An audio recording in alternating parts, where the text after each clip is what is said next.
안녕하세요. 뉴스와 사람들입니다. 한동훈 검찰이 이재명 대표를 백현동 건으로 불구속 기소했지요. 이에 대해 박찬대 최고는 다음과 같이 밝혔습니다.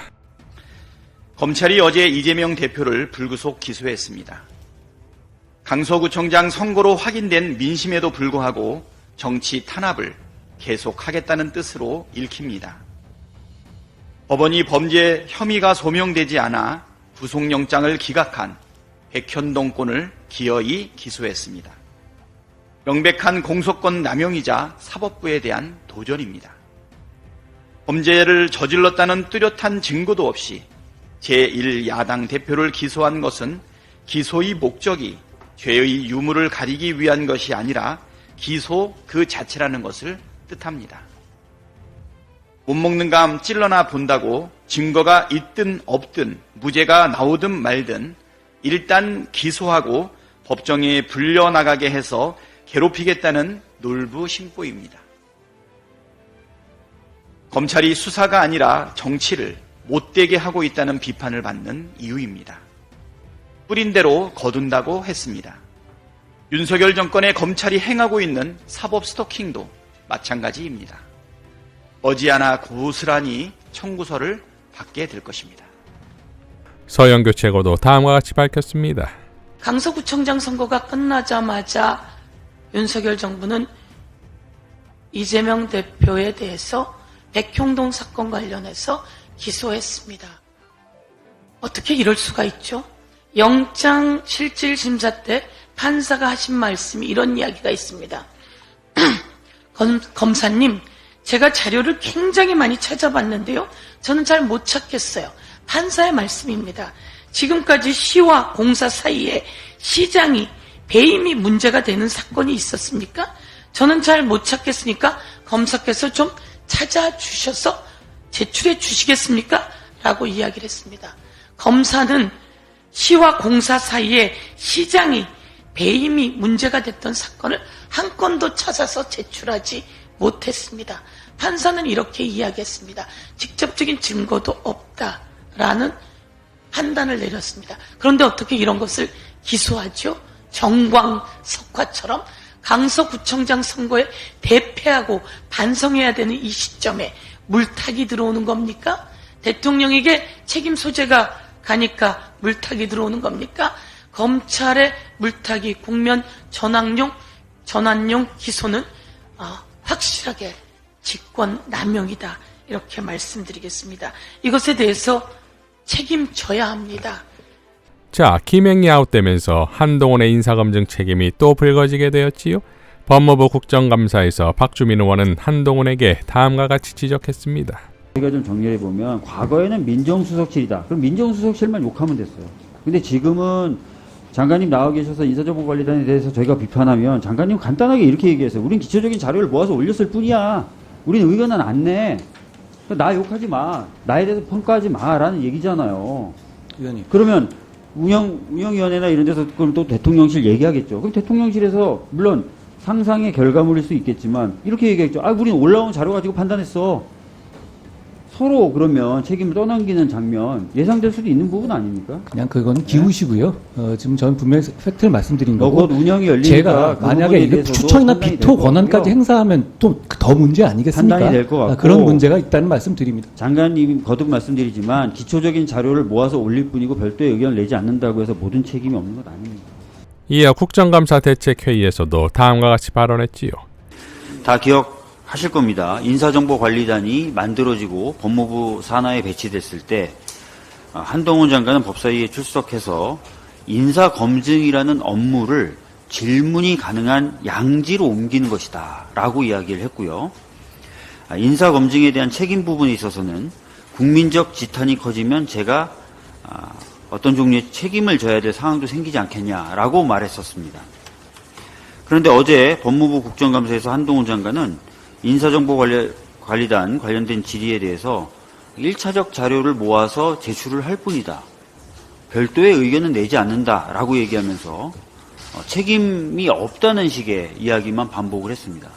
아까 말씀드렸던 것처럼 책임을 지겠다고 했던 발언은 어디로 사라진 건지 모르겠습니다. 또 어떤 대상을 대상으로 어떤 정보를 어떤 방식으로 모으냐라는 질문도 이어졌는데 거기에 대해서 답해줄 수 없다라는 말만 반복했습니다. 질문이 가능한 영역으로 인사검증이라는 업무를 옮겨놓는 것이다라고 했던 말은 또 어디로 사라진 것입니까? 국민들께서 부적격하다고 생각할 수밖에 없는 장관 후보자들이 계속 나오고 있습니다. 정말 한동훈 장관은 이 인사검증에 대한 책임을 좀 져야 될 것입니다. 그리고 더 이상 이렇게 참담한 인사가 이루어지지 않도록 노력을 경주해야 될 것입니다. 분명하게 경고합니다. 자, 한동훈의 인사검증 책임은 당연한 것인데 더 큰 문제는 애초에 이 인사정보관리단의 신설 자체가 헌법 위반의 소지가 있다는 거지요. 작년 5월 뉴스버스의 이진동 기자는 한동훈 장관 직속 인사정보관리단 신설은 헌법 위배라는 제목의 기사를 보도하는데 내용은 윤석열 정부는 인사혁신처장의 권한을 법무부 장관에게 넘겨주기 위해 대통령령 개정을 통한 행정기관 사이에 권한 위탁이라는 편법을 사용했다. 법률로 정해야 할 법률 개정 사항을 시행령 개정으로 해결했는데 이 때문에 헌법 위반 소지가 크다는 지적이다.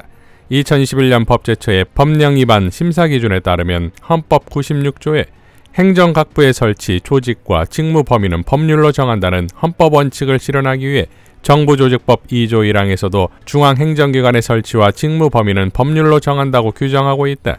법제처는 이를 행정조직 법정주의라고 한다고 밝혔다. 죄형 법정주의나 조세 법률주의처럼 행정조직 법정주의도 헌법상 원칙이라는 것이다. 다시 말하면 범죄와 형벌, 조세 종목과 세율을 법률로 정해야 하듯 행정부처의 직무 범위도 법률로 정해야지 시행령으로 바꿀 수 없다는 뜻이다. 법제처는 또 법률 근거 없는 권한 위탁 역시 명백한 위법이라고 밝히고 있다.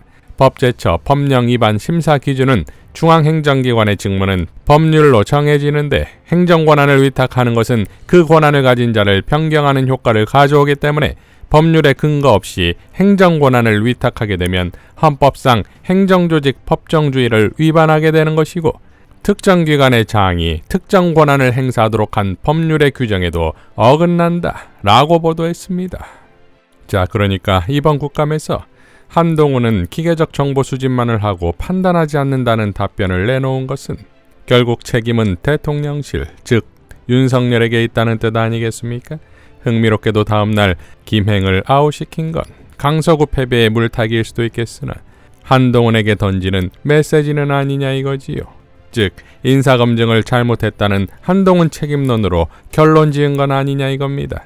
애초부터 큰 권한에는 큰 책임이 따르듯 한동훈은 이미 인사정보관리단을 만들면서 제가 그냥 오롯이 욕을 먹어야 하는 상황이고 더 심할 경우엔 국민적 지탄이 커지면서 제가 책임져야 할 상황이 생기지 않겠냐라고 말했듯 인지를 해왔다 이거지요.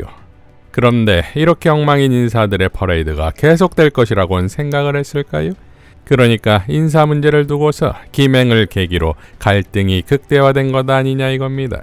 그 타이밍은 당연 강서구 선거 폭망으로 확인된 윤석열의 지지도겠지요. 그러니 민주당은 국감으로 경정권을 가루로 만들고 한동훈, 이동관, 원희룡까지 즉각 탄핵에 착수할 수 있는 준비를 해둬야 할 것입니다. 송영길 전 대표의 포효로 마무리하겠습니다. 국무위원회 정치적 중립 의무를 노골적으로 위반하고 있을 뿐만 아니라 비의사실 공표 등 국회를 능멸하고 헌법을 능멸하는 그 수많은 행위들을 일일이 정리 분석해서 이제 탄핵 소추를 해야 될 때가 왔다 이렇게 생각합니다. 11월 중에 한동훈 장관을 탄핵 소추하게 되면 이 이상민 행안부 장관 같은 경우는 탄핵 소추에서 복귀하는 데 한 150일, 160일 정도 시간이 걸렸습니다. 거의 5개월 이상이 걸렸던 것입니다. 이번에 11월 중에 한동훈 장관을 탄핵 소추하게 되면 헌법재판소의 결과와 상관없이 내년 총선에 출마할 수도 없고 이 법무부 장관으로서 더 이상 총선에 개입할 수가 없고 정말 이런 노골적인 국민의힘의 편을 드는 검찰권 행사를 할 수가 없고 모든 직무가 정지되고 현재 결정이 날 때까지 출근도 하지 못하고 집에서 기다려야 합니다. 참을 수 없는 존재의 가벼움으로 언론에 나와서 뻐기고 싶고 매번 언론에 기획을 해서 자신을 연출하던 한동훈에게는 견딜 수 없는 고통과 고문이 될 것입니다. 이것을 반드시 안겨줘야 됩니다. 그래서 공정한 총선을 할 수 있는 그러한 환경을 조성하기 위해서라도 이 한동훈 장관에 대한 탄핵소추는 절대 필요하다고 생각합니다. 한동훈은 5개월 뒤에 총선이 끝나서 압도적 민주당이 승리한 이후에 다시 설령 헌재가 기각을 해서 법무부장으로 복귀한다 할지라도 전혀 힘을 쓸 수가 없을 것입니다. 지금 이상민 장관이 헌재에서 기각 결정을 받아 복귀했지만 아무런 정당성이나 권위가 없이 비실비실 날개 꺾인 사람처럼 동력과 권위가 없습니다. 한동훈 장관도 그렇게 될 것입니다. 이상 뉴스와 사람들이었습니다. 시청해 주셔서 감사드립니다.